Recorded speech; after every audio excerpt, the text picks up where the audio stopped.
Dobar dan svima, danas se vozimo u Toyoti Beze. Moram paziti cestom. Dobar dan svima, danas se vozimo u Toyoti Beze 4X koji ima senzor koji gleda gdje su mi oči, tako da moram cijelo vrijeme ovak gledati. To je na cestu. A jesam te scimo. Prilike cirka 25 automobila koje smo testirali na ovom kanalu. Moram priznati da je ovaj apsolutni broj 1.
Dobar dan svima.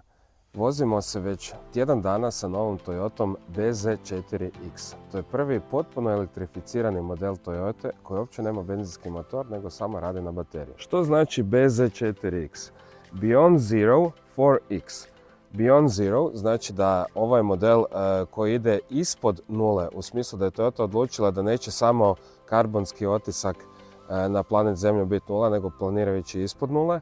A 4 znači da je pandan Toyota RAV4 i X da je jedan crossover. Također ovaj model je all-wheel drive, što znači da ima pogon na sve kotače i dva elektromotora od 109 konja naprijed i nazad. Dizajn. O dizajnu bi se dalo puno govoriti. Jako je neobičan. Mene cijeli auto od samog imena, vanjštine i unutrašnjosti malo nešto me vuče na 80-te. Ne znam ni sam što. Rekao bi onako retro moderno. Dizajn je jako upečatljiv, naprijed se nalaze jako lijepa svjetla, karoserija je dvobojna, znači imate ove plastične dodatke, recimo tu je jedan zračni tunel koji smiri struju zraka koja ide oko automobila kako bi postigli što bolju aerodinamiku. Prednji kraj je potpuno zatvoren, tu sa boka, ono recimo što mi je najupečatljivije, da ja recimo kupim si BZ4X, maknuo bi ovaj elektrik, mislim da je to nepotrebno, onako ne uklapa se nekako u automobil. 18 solne felge, 235/60,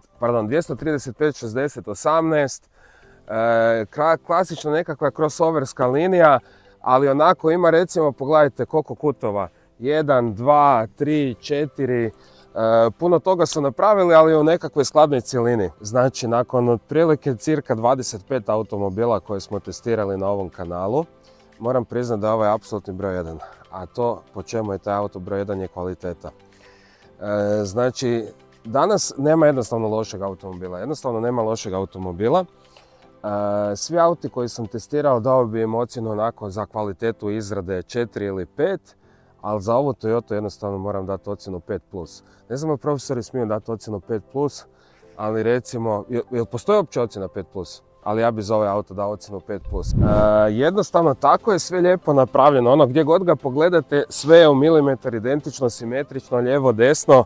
Ako imate obsesivno-kompulzivni poremećaj s ovim automobilom, ćete imati probleme, ali nećete nalaziti stvari koje nisu dobro dovoljno napravljene. Znači ovo je jednostavno savršenstvo izrade, a pogotovo iznutra.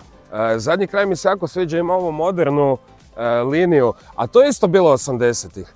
Znači kad su lijevi i desni far bili spojeni s jednom crvenom linijom, tako i ovaj. Svjetla mi se jako sviđaju, svjetla su fenomenalna i prednja i zadnja. Prednja odlično svijetli po mraku, pravi ga je gušt vozit. Nekakvi neobični detalji, lažni malo otvori, ajde da jednom spomenem, gledaj, tu je jedan lažni otvor, tu je jedan lažni otvor, ja to nikad ne spominjem u svojim videima. Ali ih sada primjećujem. Skladno izgleda iza, Ground clearance je 17,7 cm, znači dovoljno je udaljen od podloge, a ne previše. Jako dobro se vozi, što ćemo kasnije pokazati u videu. Pogledajmo prtljažnik na BZ4X-u. Ovo se tako savršeno lijepo otvara, zatvara, pokazat ćemo i kako se zatvara. Prtljažnik je lijepog oblika, imate ovaj ogromni otvor, 452 litre, sve je dostupno, pohvaljujem i peta vrata što su, evo ja sam 1,85 m, s cipelama 1,87-8 m, ima mjesta ispod. Sviđa mi se i ova podloga, stvarno su mislili na sve, ovaj auto je tako promišljen, sve funkcionira kako treba. Imate, znači, pogledajte ovu gumenu podlogu koja na sebi ima jednu rupicu da može proći ovaj konopac s kojim onda podignete gepek da dođete do donjeg dijela gepeka. Nažalost nema rezervnu gumu kao i većini drugih automobila, ali jedan dodatni lijepi prostor je tu. Također kuke, imamo i kukice koje do 4 kg se mogu objesiti. Ja sam ovo koristio za vrećice iz shoppinga, o tome je malo kasnije. Pogledajte sad ovo, morate čuti kako se ovo lijepo zatvara.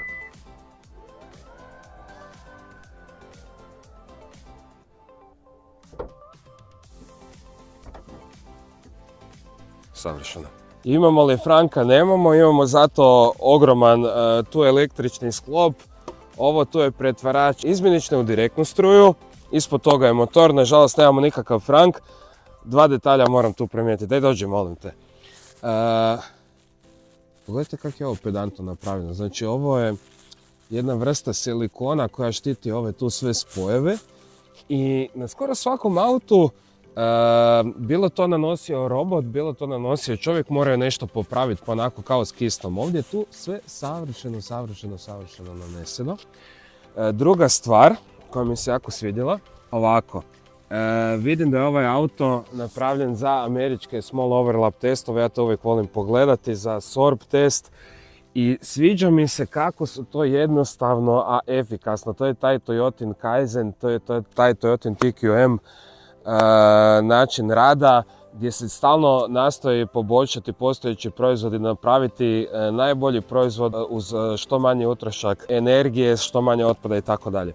Znači oni su tu pojačali ovaj desni dio, evo ovo sada ja snimam pa Bože pomozi. Pojačali su sada ovaj tu, znači na klasičnom automobilu, ne znam ako vidite ovo uzdužno ojačanje, završava do tu, a Toyota je ga proširila tu desno i sad ako vidite ovaj odbojnik koji ide skroz do samog kuta karoserije i to im je omogućilo da savršeno dobro prođu američki small overlap test ili test sa malim kutom udara u auto gdje samo 20% automobila sudjeluje u udaru. Ok, više neću snimati. Unutrašnjost. Unutrašnjost je možda najbolji dio ove Toyote. Znate, kada uđete u neki auto, odmah se sjećate ugodno. Evo, tak sam se ja osjećao u ovoj Toyoti. Tako je sve lijepo, detaljno napravljeno da to nije za vjerovat. Znači, od svih Toyota u kojima sam ikad bio, ovo je apsolutni vrh. Sve Toyote su dobre, ali ovaj BZ4X je vrh. Ima puno Toyotizama, kako bi ja rekao, pa recimo, evo recimo ovaj tu detalj, kako izgledaju ikonice klime, to je stara Toyotina grafika, valjda još iz 80-ih, zato kažem da je to retro moderno. Ali kako su lijepo napravili na touch sve ove gumbiće. I recimo kada ugasite oni se ne vide, dobro sad zbog sunca se malo vide.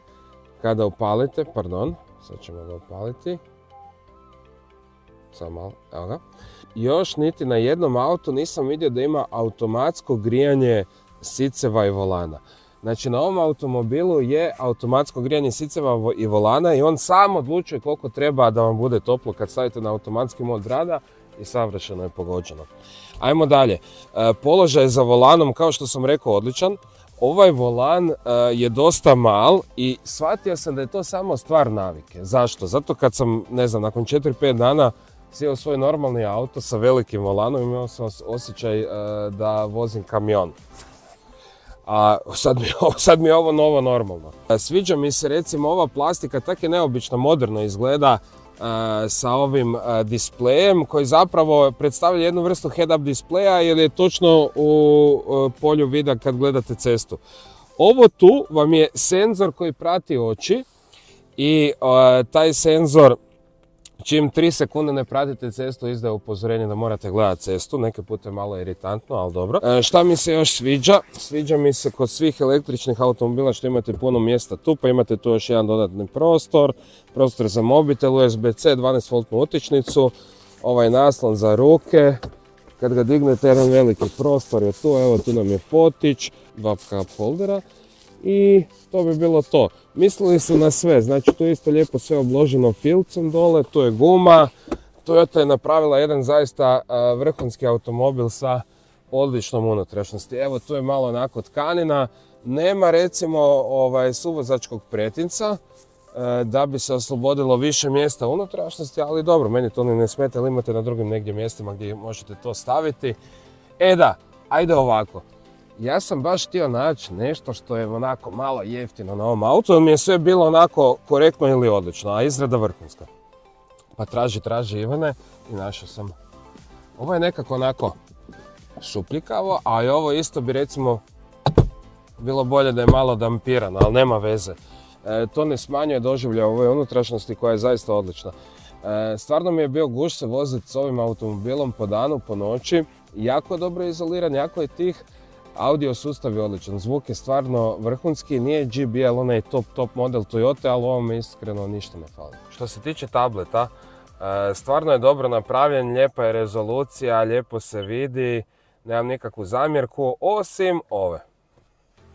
Ja ne razumijem zašto kamere mora biti, to je slika s kamere tako mala i tako loša, ajmo reći, rezolucija. Ovo je moglo biti bolje. Posebno moram pohvaliti sjedala i potporu za bedra, koji se daje elektronički podesiti i dignuti dovoljno gore visoko tako da imate osjećaj da ste u svakom trenutku lijepo ušuškani.